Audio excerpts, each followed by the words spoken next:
one piece of advice I would give them would be to do it their way. So it's great to hear all the inputs and advice that you'll get from everyone else, but it's finding your way of applying that and being comfortable that I guess the way in which you're differentiated in your business is you ultimately. There's no other human being on this earth that's like you. And so if you seek to be the best version of you, your business will resemble that. And that's how you'll be differentiated because you'll be doing it your way. And people will either like that and they'll do business with you, or they're thinking, no, that's not my style, and they'll find someone else. But that's how business work. We attract the right clients for us and to grow our business. So for me, it's take the advice on board, but then find your way of applying that advice. Awesome. Don't try to copycat.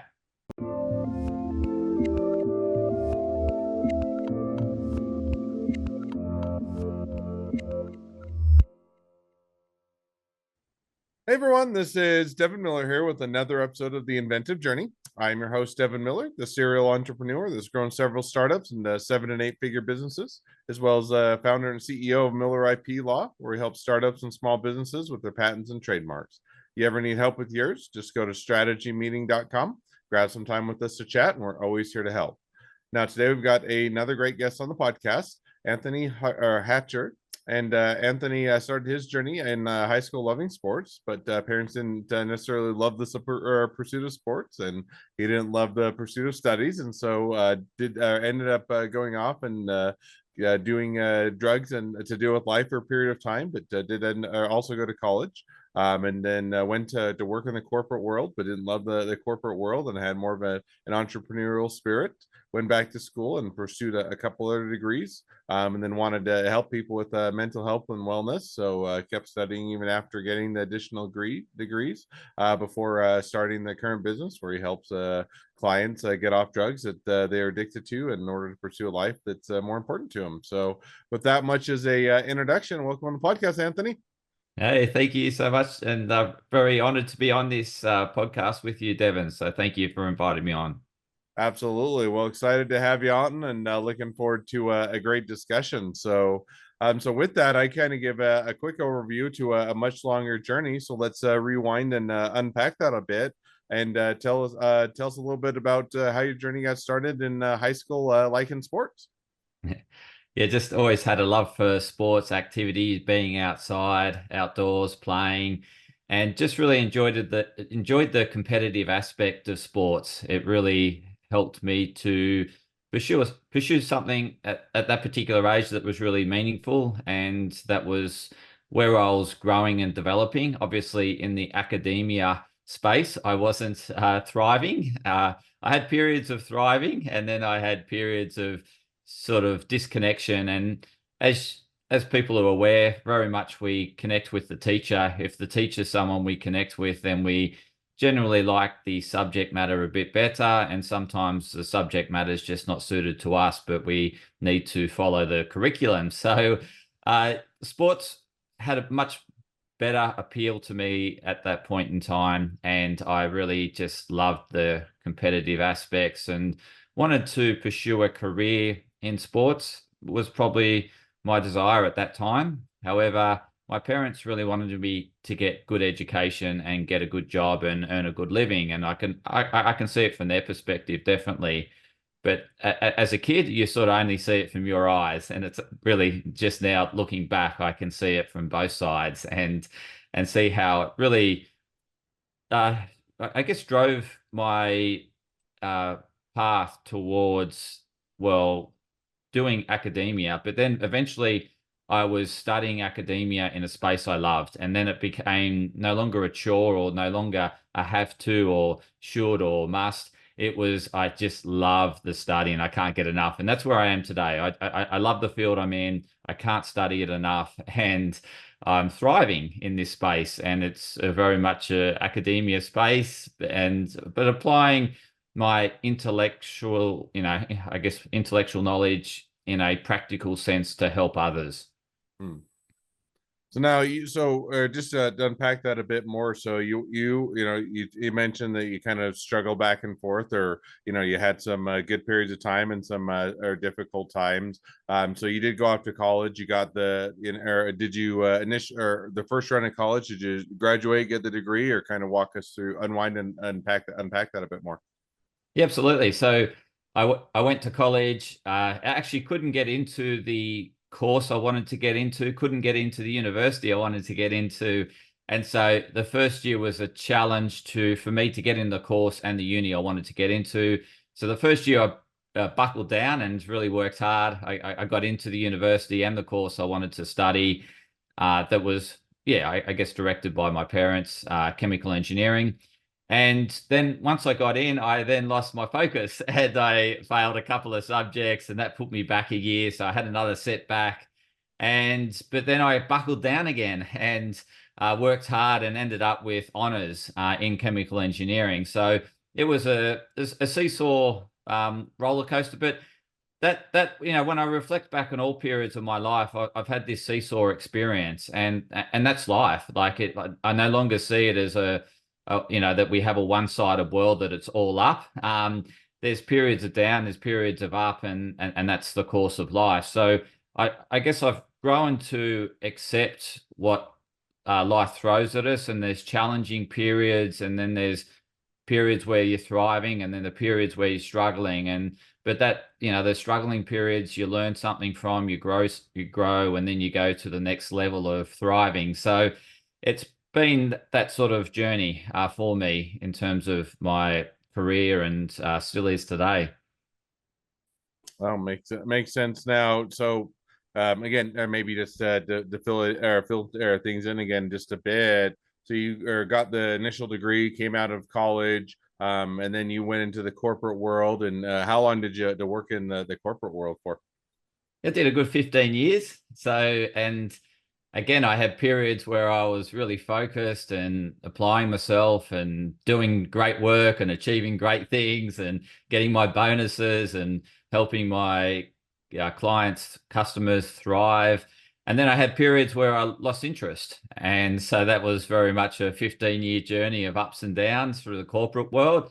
And eventually I thought, this is not giving me total fulfillment in corporate. In the roles I was doing marketing and sales.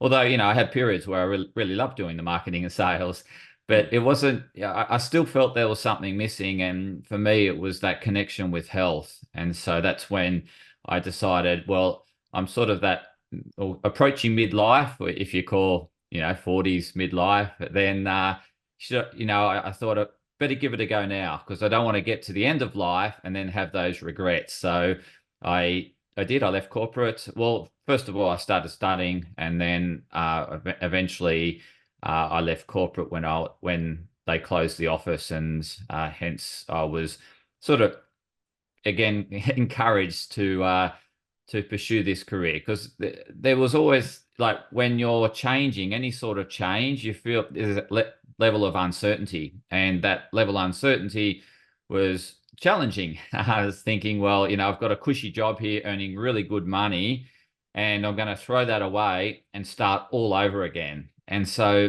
that was challenging, because I'd been 15 years out of uni and realized how difficult it is when you're studying, not earning money. And I was thinking, do I really want to go back there, or I just want to continue this cushy job? And I thought, no, I'll go back to the struggle. And so I did.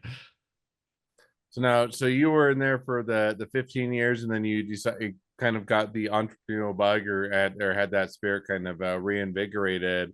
Now, before you kind of went off and did entrepreneurial endeavors, I believe you went off and got a couple additional degrees or did some further study. So, kind of what was that additional study, or what did you pursue? Yeah, so I started studying naturopathy, which is naturopathic medicine, and I got well and truly far into that. But then what I realized was I was because I was working full time at the time, and it was causing I guess, a bit of strain on the family and me putting in. Because I was putting so much into my work and my studies and didn't have much time for the family. And I felt, just a bit out of balance and a bit out of alignment. So I thought I'm going to have to find a quicker way out of these studies. And so I jumped into completing a Bachelor of Complementary Medicine because that was going to get me something quicker. And I completed the Bachelor of Complementary Medicine. And then I started working at that point. Like I left corporate and started working as a health coach. And as I was working as a health coach with the Bachelor of Complementary Medicine, then I returned to my studies to finish off a degree in nutritional medicine. So I was again working full time, with a startup and studying. So it was, again, a bit of a struggle and challenge in terms of finding that balance. No, sounds like it was a good up and down, or continuing to kind of up and down, figure things out, trying to get the balance and pursuing that. So now you come out, you find, get the degrees, the certificates, to kind of get the background and the education that you're looking to kind of set things up. Now, with that, then because I think at some point around there, you started to transition to what you're doing as far as the current business with helping people to get off of drug addictions and other things and pursue a life that's more important to them. But how did you kind of make that transition or get your current business going? Again, that was a struggle. I was looking for my identity or where I fitted into the healthcare space because, as you know, healthcare is very broad, and I'm thinking, what's my niche? Where do I really want to specialize in? And so I stayed broad for a long period of time, and that caused, I guess, the challenge in a sense that who do I attract when I'm just appealing to everyone, as opposed to saying this is who I appeal to and then to really attract that audience. And so that was my challenge in those early years, was finding my niche. And as what I've heard from other practitioners is that sometimes your niche finds you, and that's what happened to me. So the clients I was attracting was very much people struggling with mental health and in particular addictions. And I've been able to help turn their lives around and help them find a more fulfilling life. Makes good sense, and sounds like it was a good direction. Now, how long ago did you kind of start down that path, or start the business with the endeavor of helping individuals struggling with addictions? I've been helping them ever since I started the business. I didn't realize that was what I really enjoyed doing, and hence I kept having a broader appeal. Like so, I was attracting, like so I had people with struggling with weight loss in a really bad way and being quite addicted to food, and then eventually that sort of morphed into sort of so I was seeing it eating disorders, either binge eating or not eating at all. And I was seeing a lot of, I guess, that polarized eating disorders. And then that morphed into these addictions. So over an 8-year period, I was just seeing people that were struggling with mental health, but was initially showing signs and symptoms around nutritional deficiencies. And then eventually it sort of turned into more just pure mental health issues as opposed to Hmm. uh, food related. Awesome. No, sounds like certainly kind of found your calling and found a good direction to head. So now kind of walks through how to, or as you started to talk through, you kind of iterated, started out maybe a bit more broad, food addictions, other addictions, and you kind of honed that down in. Now as you're honing that down in, kind of over what period of time would that occur, take place, and kind of walk us through a little bit, catch us up to where the focus is today and a bit of where things are headed. Yeah, so I started my business 8 years ago. So that was when I officially launched into health coaching. And then once I finished my nutritional degree in 2019, I then said I was a clinical nutritionist, and I am a clinical nutritionist. And and now, I guess post-COVID, it's really happened post-COVID, is this attraction of people with hard drug addictions or really lost and looking for their purpose. And as a result of not finding their purpose, they're really not knowing who they are and what their purpose is. And so I'm really helping those clients, I guess, clear the clouds and find their niche, their space. And been the journey I've been on through a long course of my life. So I've well and truly experienced in terms of this, helping people find what's most important to them and helping them find themselves in the process. No, sounds like it's a great place to be. So now if you were to kind of take where you're at today and look out the next 6 to 12 months and kind of guess or the uh, crystal ball where you're headed, kind of where would you say that the next 6 to 12 months will take you? I think certainly helping more people to find a fulfilling life and connect with their meaning and purpose. That's what I really see. I'm attracting a lot of, I'm getting a lot of referrals in this space because I get the results. So I really help people that appear to be lost and not know what their calling is. I help them find that calling, help them regain their focus and love of life. So I'm really enjoying turning people's lives around.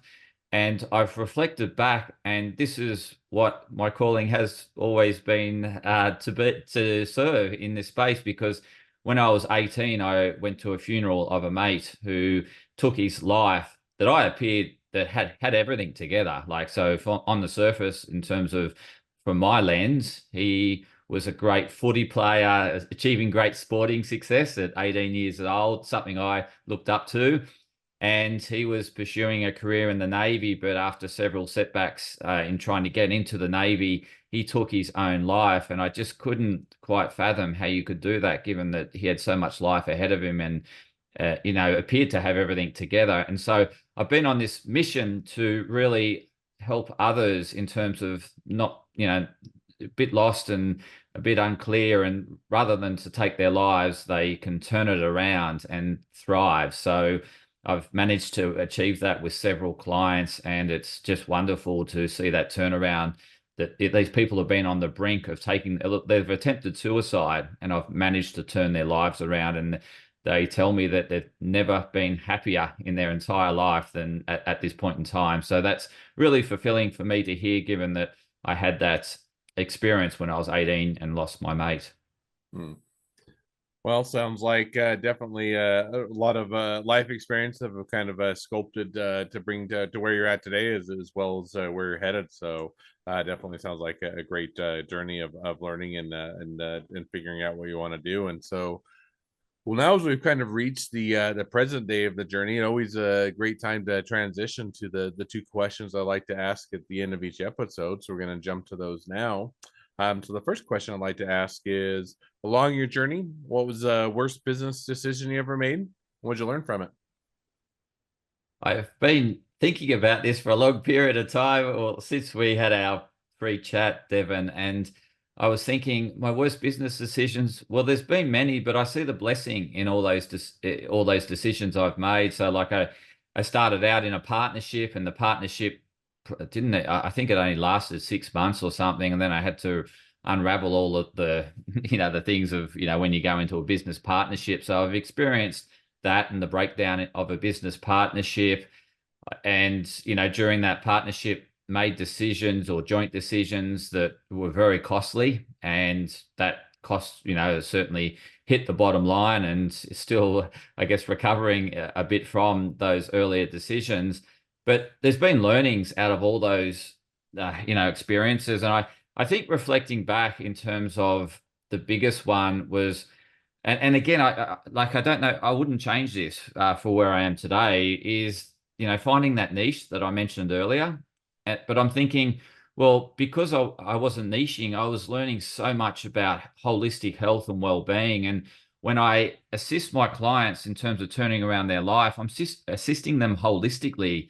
And I wouldn't have this knowledge if it wasn't for me not choosing to niche and refusing to, and being quite stubborn and reluctant. Yet people are saying, if you want to turn your business around and grow your client base, you got to stand for something. You got to be a specialist in a space. And I couldn't find that space, but I learned a lot about everything, and I apply that knowledge, and I still have that interest in learning holistic health and learning different areas of health and wellness. And it's still serving me so well today. In a sense, I can approach a client's problem from so many different angles, which is a unique skill set in it, because most people have by this stage have really specialized and they're just looking at it from one lens. So for example, nutritionists can go down the gut health lens, and so therefore they're looking at every health problem from a gut health lens, whereas I can see it from multi-lens and then think which lens is going to best get them the result the quickest that they're looking for. And so that I've actually found that challenge that I shared with you has actually served me well to how I practice today. And I mentioned I'm still learning in this space and constantly learning, constantly reading papers, the latest scientific literature, Mm. and dissecting that and understanding how that I can apply that to my clients' health and well-being. So, So I, yeah, so now kind of to segue into that, now to jump to the second question I'd like to ask, which is, so now if you take that kind of, if you're talking to somebody that's just getting into a startup or a small business, what would be the one piece of advice you give them? the one piece of advice I would give them would be to do it their way. So it's great to hear all the inputs and advice that you'll get from everyone else, but it's finding your way of applying that and being comfortable that I guess the way in which you're differentiated in your business is you ultimately. There's no other human being on this earth that's like you. And so if you seek to be the best version of you, your business will resemble that. And that's how you'll be differentiated, because you'll be doing it your way, and people will either like that and they'll do business with you, or they're thinking, no, that's not my style, and they'll find someone else. But that's how business work. We attract the right clients for us and to grow our business. So for me, it's take the advice on board, but then find your way of applying that advice. Awesome. Don't try to copycat. No, I think that's definitely a great piece of advice and a great takeaway. So, well, now as we are wrapping towards the end of the episode, if people do want to reach out to you, they want to be a customer, they want to be a client, they want to be an employee, they want to be an investor, they want to be your next best friend, any or all of the above, what's the best way to reach out to you, contact you, find out more? Yeah, so go to my website, meandmywellness.com.au. Alternatively, you can email me at anthony@meandmywellness.com.au, or just Google Anthony Hartcher, Hartcher with a T, Hartcher, and you'll find me. And I'd be happy to help you out in any way I can. Awesome. Well, I definitely encourage people to reach out, support a great business, make a new connection. If nothing else, make a new best friend. So, with that, thank you again for coming on the podcast. It's been fun. It's been a pleasure. Now, for all of you, their listeners that are out there, if you have your own journey to share and you'd like to be a guest on the podcast, we'd love to have you. So just go to inventivejourney.com. Apply to be on the show. A couple more things as listeners. Make sure to click share, subscribe, leave us a review. Helps us to reach even more startups and small businesses to help them along their journey to success. And along that note, if you ever need help along your journey with patents or trademarks or anything else with your startup or your small business, just go to strategymeeting.com, grab some time with us to chat, and we're always here to help. Well, thank you again, Anthony, for coming on the podcast, and wish the next leg of your journey even better than the last. Thank you, Devin. I really appreciate it. And thank you, listeners, for tuning in.